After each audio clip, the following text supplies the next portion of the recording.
메타버스라는 건 여러 현상들이 중첩돼서 나타나는 거거든요. 네, 그렇죠. 여러 플랫폼이 있잖아요. 상당히 많은 부분을 비트코인하고 이더리움을 담아라. 알트는 조금만 해라. 비트코인은 투자하는 게 빠르면 빠를수록 좋습니다. 비트하고 이더는 완전 이제 좀 다른 개념을 우리가 이제 볼 수가 있을 것 같고, 이더리움과 비슷한 기술적 진일보하는 것들이 계속 나오다 보니까 그렇죠. 오히려 그런 것들이 나오면은 경쟁이 되고 거기서 또 부침이 심한 거는 이더리움이 될 수도 있다. 그렇죠. 그래서 이 암호화폐를 피상적으로 아시고 네네. 옛날에 컴퓨터가 발달했던 걸 그대로 적용을 하시면 투자할 게 아무것도 없습니다. 왜냐면 계속 새로운 게 나올 거거든요. 그때그때 보고 해야 되는 건데 이더리움도 나온 지가 네. 코인 역사에서 보면 제법 좀 그래도 되지 않았습니까? 오래됐죠. 예, 예. 2015년도에 나왔습니다. 비트코인하고 큰 차이도 없는 거잖아요. 네. 그러고 보면은 아직까지도 그렇게 나왔음에도 비트코인이 이렇게까지 계속 큰 시가총액을 유지하면서 코인 시장의 리더로 가고 있는 거는 그래도 비트코인이라는 뭔가가 있기 때문이 아닐까. 네, 뭔가가 있습니다. 그 뭔가가 단순하게 덩치가 커서 안전하다. 네. 이건 아니겠죠? 그건 아니에요. 그거 말고 이제 저 같은 비트코이너들이 그럼에도 불구하고 왜 비트코인인지에 대해서 논증하려면 이렇게 책이 한 권 필요한 거죠. 쉽게 이제 설명할 수도 있어요. 모든 도시가 신도시는 아니거든요. 옛날에 있었던 도시 위에다가 이렇게 도시를 빌드업해 나갈 수 있습니다. 그래서 하수구나 뭐 이런 거는 뜯어보면 이게 100년도 됐고 200년도 되거든요. 비슷한 발전 단계를 거친다고 봐요. 인터넷이 그랬거든요.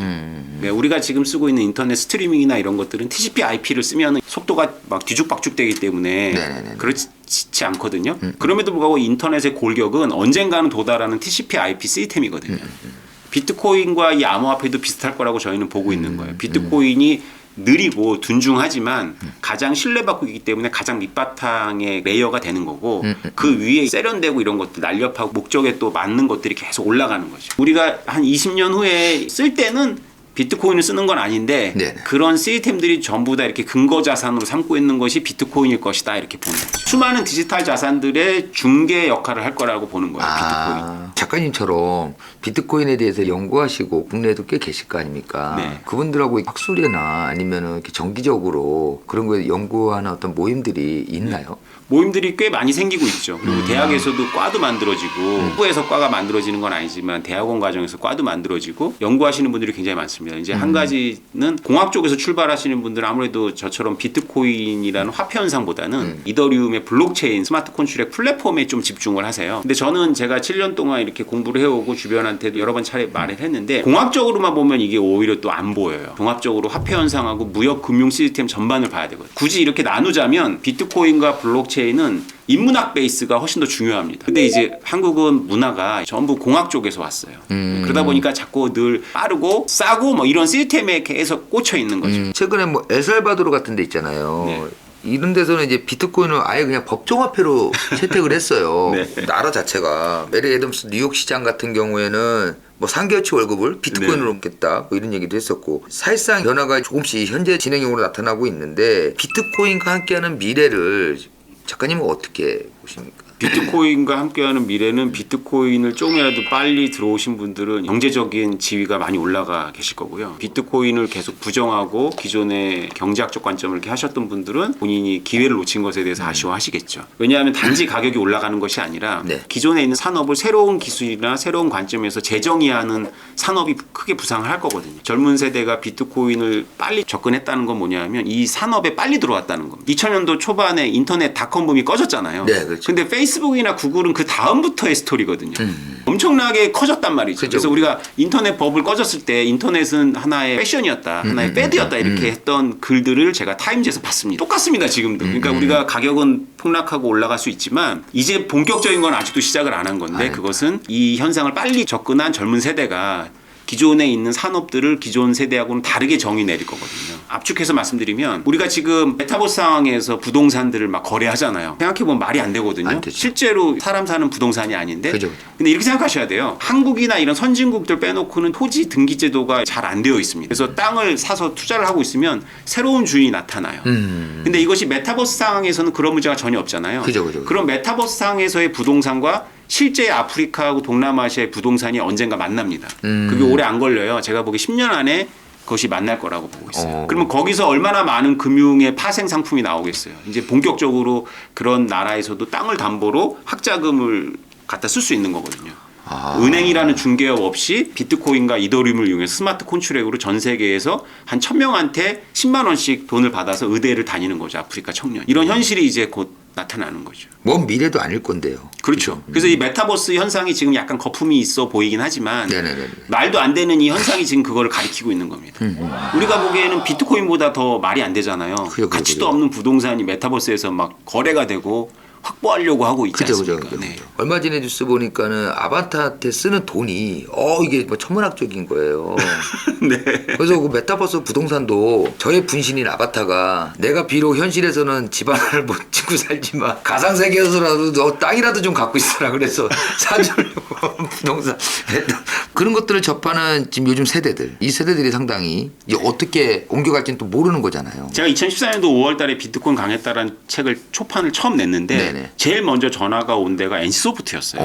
그 강연을 좀 해달라는 거예요. 와서. 저는 비트코인 강연인 줄 알았더니 그냥 제가 그 전에 경제학적 상상력의 책을 써서 경제학 강의를 해달라고 하더라고요. 네네. 그래도 저는 올 게 왔구나 해가지고 네. 비트코인이 어떻게 리니지를 바꿀 수 있는지를 잔뜩 강의를 준비해서 미리 보냈어요. 그랬는데 저의 파트너께서 CEO 비서실에서 그거 좀 삭제해달라고 한다. 리니지의 아이템들이 그 당시 제가 조사해 보니까는 시장에서 4천만 원에 팔렸거든요. 네. NC소프트는 리니지의 아이템들이 시장에서 거래되는 것에 대해서 모른다가 공식 입장이라는 그런 내용을 다 빼달라는 거죠. 그게 2014년도 5월이거든요. 네네네. 근데 제가 비트코인을 공부해 보면 비트코인 자체의 기술은 새롭지만 현상은 우리나라에서 이미 있었던 리니지의 아이템 거래하고 싸이월드의 도토리, 그다음에 OK 캐시백 이 세 개를 대충 버무리면 비트코인 현상이 나오거든요. 그런데 지금 보십시오. 7년이 지나서 NC소프트가 자신들의 아이템을 NFT화 한다는 거잖아요. 그게 제가 7년 전에 준비했던 강의입니다.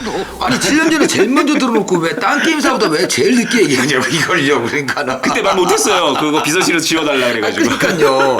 아니 제일 먼저 관심 갖고 제일 7년 전부터 준비하셨네. 근데 딴 데들이 다 NFT 얘기 나오니까 최근에 이제 NC가 나온 거예요. 네. 그래서 리니지의 검에다가 NFT 한다는 건 뭐냐면 플랫폼의 지배를 안 받는다는 거예요. 그 그쵸. 아이템이. 플랫폼 바깥에서 거래될 수 있다는 거거든요. 그때 했다고 하더라도 시대를 크게 또 앞서간 것도 아니었을 텐데 지금 했으면 자리 거의 잡았죠. 이 시장을 좀 더 당길 수 있는 네. 계기가 될 수도 있었을 텐데 NFT라는 거에 대해서도 우리가 잘 몰랐거든요. 솔직히 카카오톡만 봐도요. 거기 NFT 지갑이 있어요. 그만큼 우리 일상에 다 들어와 있는 것들이에요. 이게 그렇죠. 지금 언제든지 맘만 먹으면은 배우고 공부해서 활용할 수 있는 것들이기 때문에 최근에 이걸로 그림들도 얘기 많이 나오고 점점점 이런 것들이 가치가 커가고 있습니다. 메타버스가 무엇이냐라고 질문하는 것은 비트코인이 무엇이냐라고 7년 전에 질문하는 것만큼이나 그 질문이 좀 성립을 안 해요. 왜냐하면 메타버스라는 건 여러 현상들이 중첩돼서 나타나는 거거든요. 네, 그렇죠. 여러 플랫폼이 있잖아요. 리니지에서 사용하고 있는 그 아이템은 로블록스로 못 가잖아요. 네, 그렇죠. 양쪽의 서버에서 허락을 받아야지 간신히 옮겨갈 수 있는 건데 네네. NFT라는 건 소유권이거든요.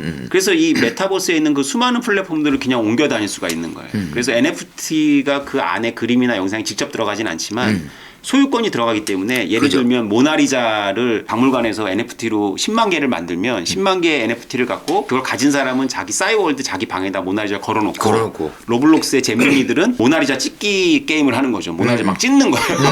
그러면 또 다른 잼민이가 와서 그 찢어진 거 이렇게 합쳐가지고 새로 모나리자 만들고 이렇게 가능해지는 거예요. 그게 가치가 생기고 팔 수 있고 놀라운 일이 벌어지고 있는 놀라는 거죠. 그것도 없는 사람들은 그것도 사기 위해서 지불을 해야 되는 거고. 그렇죠. 그걸 소유한 사람이 있으니까 그런 개념들을 좀씩 알아가니까 이게 이래서 가치가 있겠구나. 네.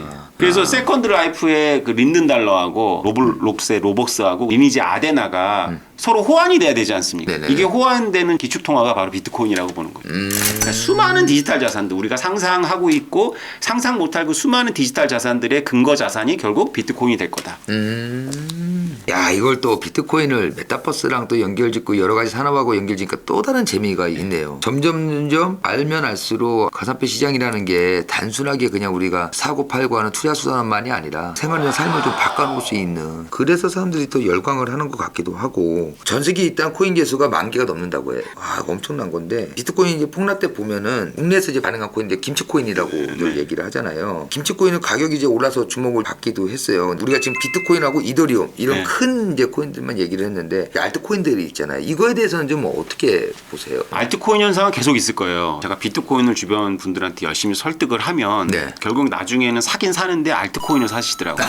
그러니까 이분들은 이런 생각을 하는 거죠. 비트코인 이미 충분히 올랐는데 내가 100만 원 투자해가지고 10배 가봐야 1000만 원인데 네. 100배 1000배는 가야지 좀 인생이 바뀌지 않냐. 그죠. 이런 분들은 늘 있기 때문에 집단적으로 어떤 코인을 선택하면 그 코인이 그날 40% 오르는 겁니다. 그래서 이 알트코인 시장은 계속 있을 거고 놀랍게도 거기서 하면서 시행착오하는 시간 동안 비트코인이나 이더리움 같이 검증된 코인들은 계속 전진을 하거든요. 시간이 지나고 나면 빨리 간 길이 오히려 정체되어 있고 늦을 거라고 생각했던 데서는 확실하게 이익이 나와 있으니까 계속 강조를 하는 거죠. 상당히 많은 부분을 비트코인하고 이더리움을 담아라. 알트는 조금만 해라. 여기서 이제 분산 투자가 나오는 거잖아요. 탄력이야 알트코인이 좋을 테니까 당연히 코인도 비트나 이더리움이나 담아놓고 그렇죠. 알트는 이제 또 다른 이제 섹터로 트렌드가 움직이고. 있어요. 어떤 키워드들이 있으니까 그 키워드를 공부하다 보면 나오거든요. 그럼 그런 거 조금씩 사놓으면 그런 것들은 진짜 만배도 갑니다. 작가님이 보시기에 이런 건 좀 조심해야 되는 코인도 좀 있지 않을까요? 실제로 거버넌스가 굉장히 불투명한 것들이 굉장히 많죠. 네네. 그래서 처음에 주최 측에서 많이 확보해 놓고 이미 시작하는 것들이 있죠. 그런 네네. 것들은 본인들은 락업을 걸어놨다고 하지만 가격이 오르면 그 유혹을 어떻게 뿌리치겠어요. 네네네. 조금만 처리하면은 뭐 100억 돈이 자기가 생겨서 생활이 안정화되니까 그래서 그런 것들은 좀 상당히 어렵죠. 근데 그걸 미리 알아보기 되게 어렵고요. 이게 뭐 기관이나 주류 미디어가 들어와가지고 선별해 주는 게 아니잖아요. 네네네. 이 세계에서 돌고 있는 백서와 이 세계의 인플루엔서들이 이거 괜찮다 뭐 이렇게 하는 걸 믿어야 되는데 그 인플루엔서 자체가 그 코인하고 이해관계자일 수도 있는 거고 굉장히 어렵습니다. 정보를 어떻게 선별할 수 있는 방법들이 없어요. 저도 계속 이 관련한 사업을 하고 있거든요. 네네네. 그럼 접근을 해와요. 제가 만드는 이 코인을 펌핑해 주겠다고. 네네네. 그래서 그분들은 보통 블로그나 이런 커뮤니티를 갖고 있어요. 그래서 몇 억을 달라고 하죠. 국내에도 있고 해외에도 있습니다. 콘텐츠를 보고 질을 보고 하는 게 아니에요. 그냥 자기네한테 클라이언트가 돈을 주면 그걸 이제 여러 커뮤니티 이런 데서 글을 올려서 펌핑을 하는 거죠. 그게 완전히 만연해 있다고 보시면 돼요. 왜냐하면 여기에는 주식시장 같이 그런 감독기구가 법제화돼서 들어와 있질 않잖아요. 사고를 치더라도 민사고 형사로 감옥에 가거나 이러질 않잖아요. 다 들어와 있다고 보시면 됩니다. 그렇죠. 최근에 이제 그런 것들이 조금씩 이제 잡혀가는 거잖아요. 개인들한테 세금 부과하는 건 유예가 됐고 불법 거래에 대해서는 확실하게 강화하겠다, 법적 조치를 마련하겠다는 것들이 최근에 이제 나오기 시작한단 말이에요. 이런 것들이 하나하나가 보면 이제 체계화된다, 법제화된다, 아니면 이제 제도권으로 들어온다 이렇게 좀 볼 수 있는 거죠. 이거 제가 7년 동안 느낀 건 뭐냐면 그냥 주류가 무시한다는 느낌을 받았거든요. 지금은 어떤 좋은 규제건 나쁜 규제건 간에 무시는 못하는 단계가 된 거죠.